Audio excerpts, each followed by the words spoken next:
Welcome to Energize and Revitalize with Dr. Amy.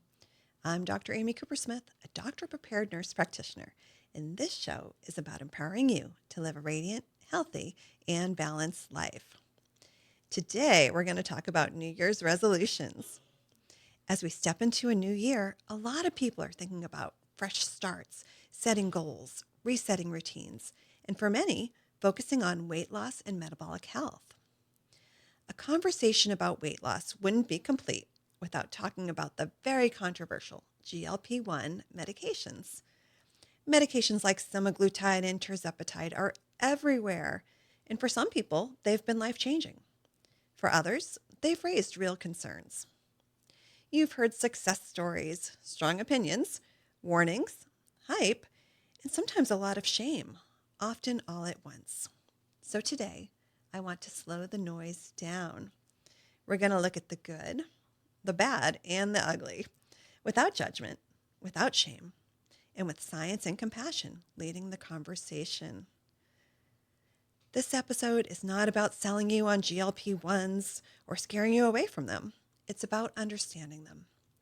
Because for some people, GLP-1 medications can be a helpful tool. For others, they're not the right fit. And for everyone, they should be discussed in the context of nutrition, movement, muscle health, hormones, and long-term metabolism, not quick fixes or New Year pressure.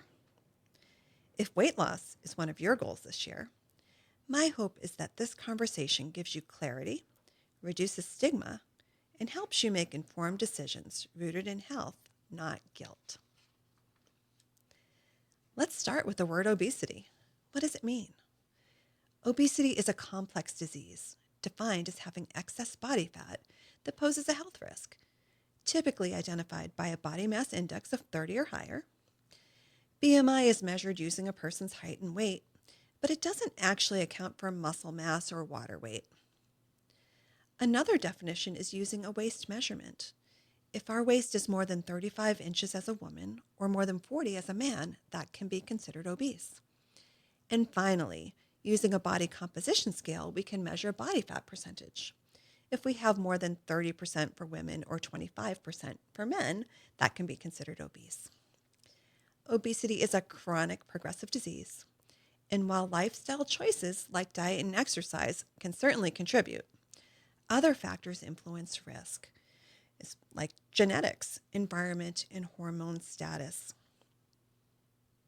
As a healthcare practitioner, I worry about clients with obesity not for cosmetic reasons, but because of the increasing risk for many severe conditions like diabetes, heart disease, stroke, sleep apnea, chronic pain, cancer, and a reduced lifespan. Maybe more importantly, a reduced health span, where you don't necessarily die earlier, but you live sicker. So fat tissue is called adipose tissue, and it's not just for passive fat storage. It's actually an active endocrine organ. It plays a powerful role in metabolism, inflammation, and hormone signaling. Fat cells release hormones and signaling molecules that influence appetite regulation, insulin sensitivity, immune function, and even reproductive hormones. When adipose tissue expands, especially the visceral fat around the belly and the organs, it can become metabolically dysfunctional, producing more inflammatory signals and disrupting normal hormone balance. This is why unhealthy fat tissue is linked to insulin resistance, cardiovascular disease, chronic inflammation, and hormone disorders. I'd like to take a moment and talk about how hormone changes influence weight. Many of my clients are women in menopause and perimenopause, and men in andropause. For some of us, as we age, the rules suddenly change.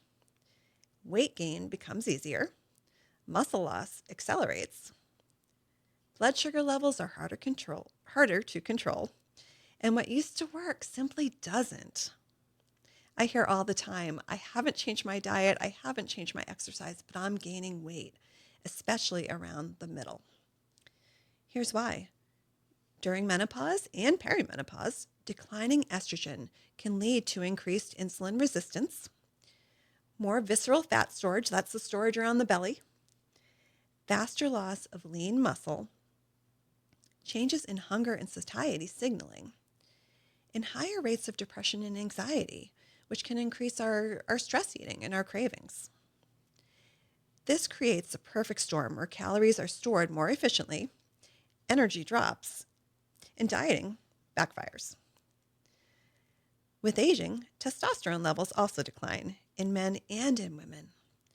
This again reduces muscle mass, slows metabolism, increases insulin resistance and belly fat. When these levels fall, again, we become more efficient at storing fat and less responsive to diet and exercise. So what do we do? In past episodes, we've mentioned the 4 pillars of healthy weight: nutrition, physical activity, mental wellness and sleep, and finally, medication management. The rising popularity of weight loss medications, particularly shots, warrants a much closer discussion. We're talking about the GLP-1 agonist, semaglutide and tirzepatide. So what is a GLP-1 agonist? This is a class of prescription medication that mimics the natural gut hormone, glucagon-like peptide 1. This helps control blood sugar by boosting insulin from the pancreas and blocking glucagon from the liver. This is the hormone that makes glucose. When this happens, the body can use fat for energy. It slows stomach emptying, making us feel fuller longer. It reduces appetite. Semaglutide, also known as Ozempic, works on the GLP-1 receptor. Tirzepatide or Mounjaro works on that GLP-1 receptor, but also an additional receptor. Some people find that this class of medications is a little bit more effective. They are available commercially in a pre-filled pen or through a compounding pharmacy. At Amethyst Wellness, we work with a compounding pharmacy that allows us to provide individualized dosing at a more affordable price for our clients. So let's start with the good. As a practitioner, I like GLP-1s. They have been a game changer for people who have struggled for years. I've seen people light up as they achieve their weight loss goals. They have improved confidence. It impacts both their job performance and their relationships. I've seen people successfully lose up to 100 pounds. They look and feel amazing. I've seen people get off blood pressure medication, off cholesterol medication, even after a modest weight loss. In addition to emotional well-being, I've witnessed people have vast improvements in their metabolic health. So the benefits of GLP-1s. Some people lose significant weight, and especially people who have struggled for a long time. We see improved blood pressure control and improved insulin sensitivity. So we know GLP-1s are a great treatment for people with diabetes and prediabetes, but many people who are struggling with obesity are what's called insulin resistance. They're not using their insulin properly, and as a result, they make more insulin, which creates a situation where fat is more likely to be stored. So now GLP-1s cause the pancreas to release more insulin. I just said too much insulin can cause fat storage. So why does this work? Well, GLP-1s also decrease insulin resistance. This happens by decreasing inflammation inside the fat cells. It also promotes glucose uptake in the muscles. It improves blood flow to the muscles and insulin delivery to those muscles. Also, when the liver is not able to release a lot of glucagon, the liver makes less glucose. So the insulin's action is going to be more effective. We're going to have less high blood sugar, and the muscles are going to be able to take up those glucose. Now, finally, GLP-1s reduce food noise and cravings. So they're even finding use for this in addictions and disordered eating. So now beyond the scale. When most people hear about GLP-1 medications, they think weight loss. But that's just one piece of the story. These medications were originally developed for metabolic disease, so their benefits can actually extend far beyond weight loss. Let's start with the heart. The GLP-1 receptor agonists have some of the strongest cardiovascular outcome data that we've seen in metabolic medicine. Research has shown that they can reduce major adverse cardiovascular events like heart attack, stroke, or death from heart disease. They improve endothelial function. This means that the inner lining of your blood vessels is healthier and more responsive. Your arteries are able to dilate properly and improve blood flow. You can regulate your blood pressure and reduce inflammation, which reduces heart disease. And finally, by reducing visceral fat, the fat around the belly, we're able to decrease our risk because the fat around the belly actually can affect the heart. Now, the brain. GLP-1 receptors are found in the brain, especially in the areas involved with appetite regulation, reward and dopamine signaling, and impulse control.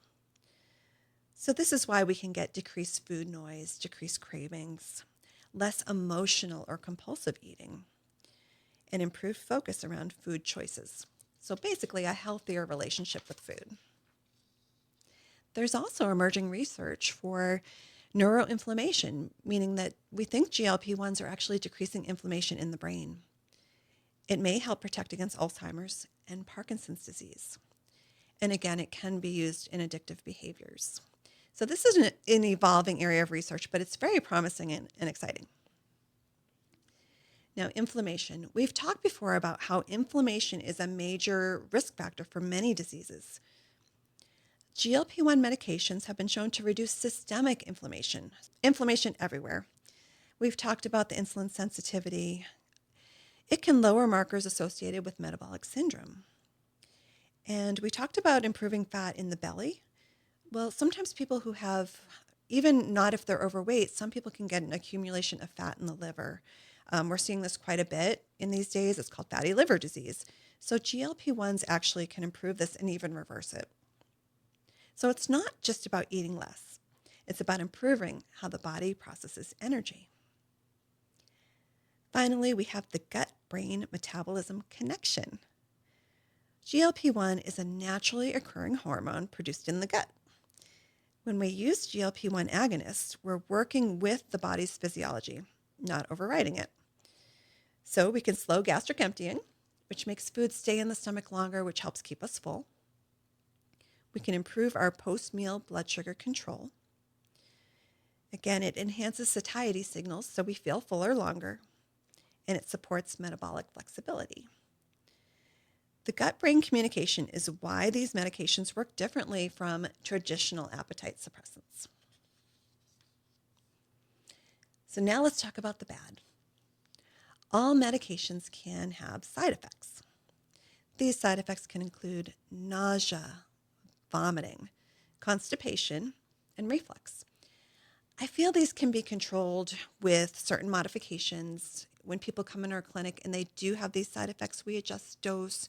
We might adjust how often that the shots are administered, but they definitely can be worked through. Some people experience fatigue and low energy, especially if they're not getting enough calories in. It can be difficult to eat enough, often enough, because they're not hungry. We can have loss of enjoyment of food. Sometimes social eating becomes an issue. And we can have hair loss. Hair loss can happen during any rapid weight loss, including that with GLP-1s.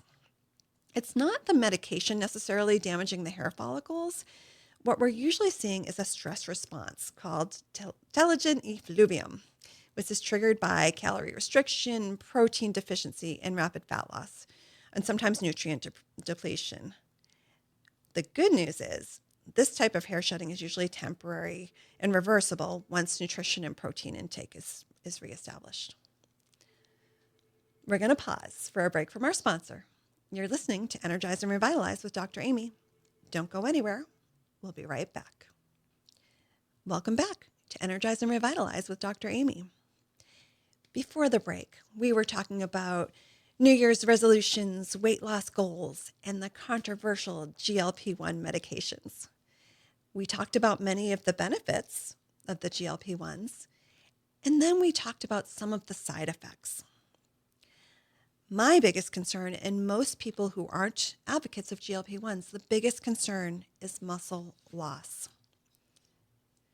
Studies show that 20 to 40% of weight lost on GLP-1 medications may come from lean body mass, not fat. This occurs especially when protein intake and resistance training are inadequate. And here's why. Adults naturally lose 3 to 8% of muscle mass per decade after the age of 30. After menopause and andropause, this muscle loss accelerates. Then if we add rapid weight loss on top of that, it becomes a problem. Muscle isn't just about strength. It's about our metabolic rate, blood sugar control, bone health, longevity, and independence as we age. People who lose too much muscle can become frail, and it can become cosmetically unappealing. Many people who want to lose weight have a cosmetic reason for doing so, and when we lose too much of our muscle, we actually create a look that, frankly, people can criticize. Studies have shown that people who lose muscle can have significant regain of the weight following stoppage of the medication. When that weight is regained, most of it comes back as fat, not muscle. People end up with more inflammation and less metabolic flexibility than before. So it's imperative to monitor muscle composition for anyone using GLP-1s in their weight loss journey.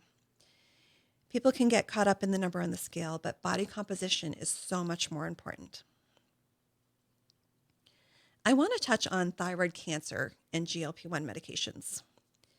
There is a black box warning on the medications because early animal studies showed an increase in medullary thyroid cancer in rodents. Now, this has not been replicated in any human studies. And medullary thyroid cancer is extremely rare. Most people, when they do get a diagnosis of thyroid cancer, it's a different type that is fortunately treatable if detected early. Now, if somebody does have a history of thyroid cancer, I do usually recommend they see their endocrinologist and make sure that they're not at risk, but it's usually not an issue. People with other types of thyroid disease, Hashimoto's, thyroid nodules, and hypothyroidism do not have contraindications for GLP-1s. However, if caloric intake is too low, our thyroid function can slow down just to compensate for that.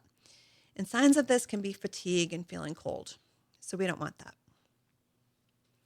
Now let's talk about the ugly, the metabolic consequences of weight regain after a fast fat loss, or a fast weight loss,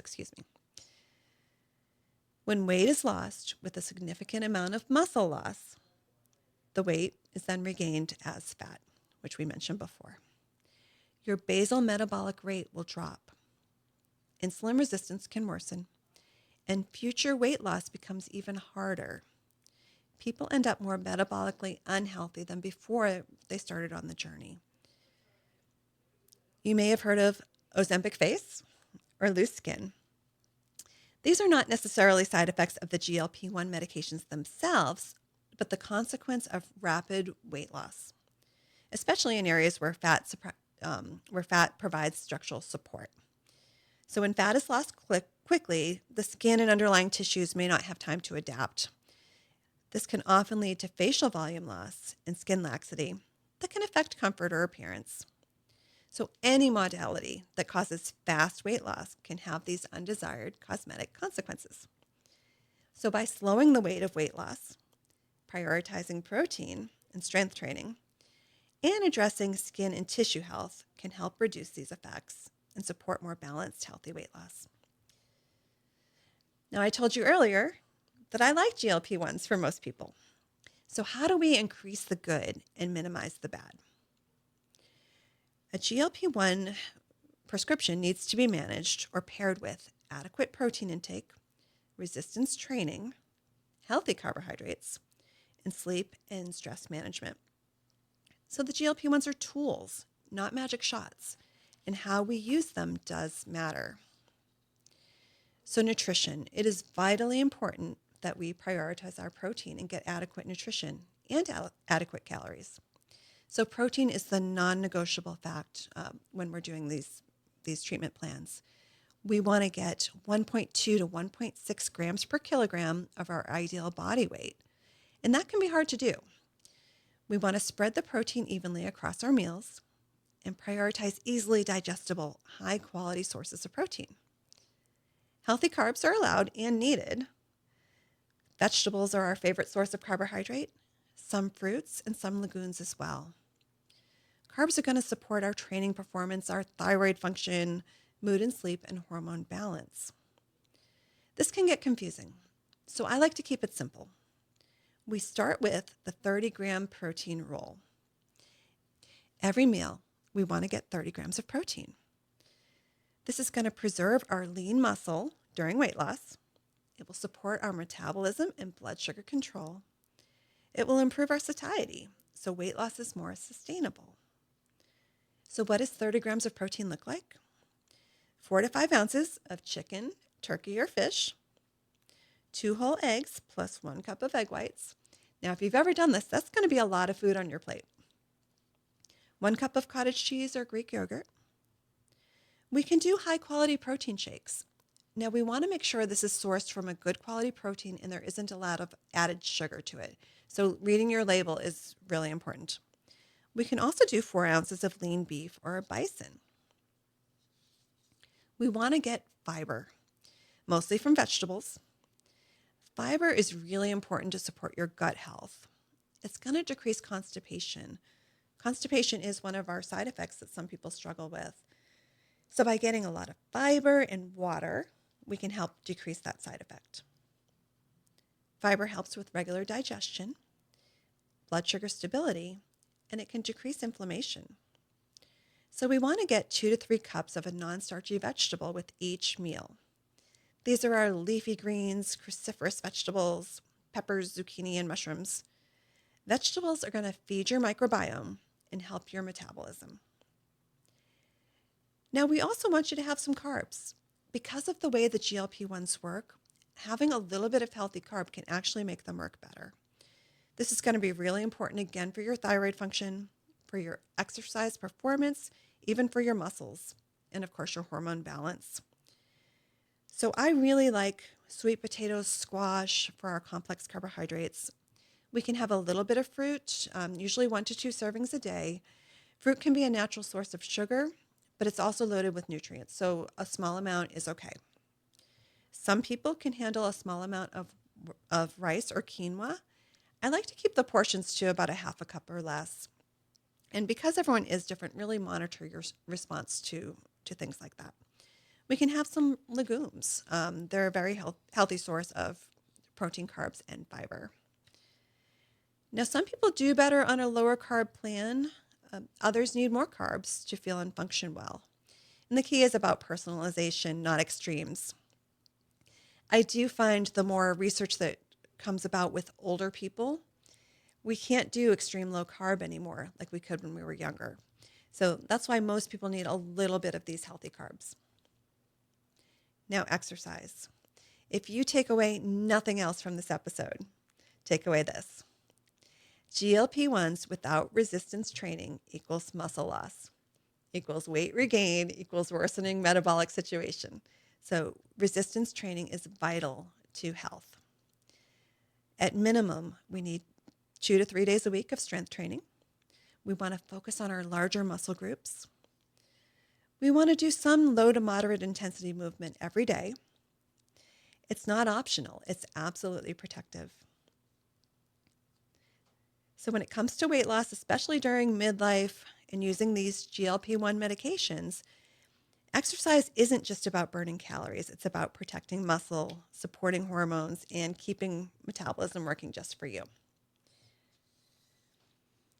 When we start weight-bearing exercise, I usually recommend that people hire a trainer, at least temporarily, if they haven't done these types of exercises before. It's really important to have proper form to avoid injury, to progress your weight slowly, and to stay consistent. So you don't need to do it forever, but sometimes 6 to 12 weeks of really getting those good habits in can be very helpful. So the takeaway, muscle is your metabolic engine. If weight loss costs you muscle, it costs you health. So lift weights, move intentionally, and use your cardio as a tool, but not as punishment. And finally, I want to talk about stigma, shame, and the bigger conversation. So we should be clear. Using a GLP-1 or any medication is not cheating. Needing a medication is not a moral failure. And obesity is not a character flaw. At the same time, medication should support health, not replace foundational habits or long-term planning. And finally, we do want to have a maintenance plan before we get off of medication.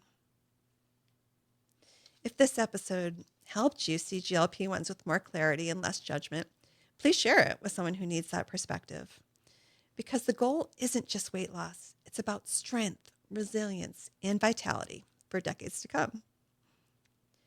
I do want to emphasize to our listeners that this discussion is for educational purposes and should not be taken as medical advice. Every person considering medical weight loss should have a thorough consultation with their healthcare provider. If you're in our area, please give us a call. I'm also excited to announce our 30-day wellness challenge, sponsored by Amethyst Wellness and this podcast. Each day, participants will be given a simple task that is supported by one of our podcast episodes. To learn more and sign up, please visit amethystwellness.com/wellness-challenge or send an email to radiantpodcast2025@gmail.com. Are there topics you would like to hear more about? Send me an email. Check out past episodes on Amethyst Wellness YouTube. And we are now featured on Apple Podcasts and all your favorite platforms. Please subscribe and leave a 5-star review with a quick comment. It really helps us reach more listeners just like you. I'll be back next Saturday morning at 7:30 with more expert insights and practical strategies to help you live your healthiest, most energized life. Until then, stay healthy, and here's to your best life.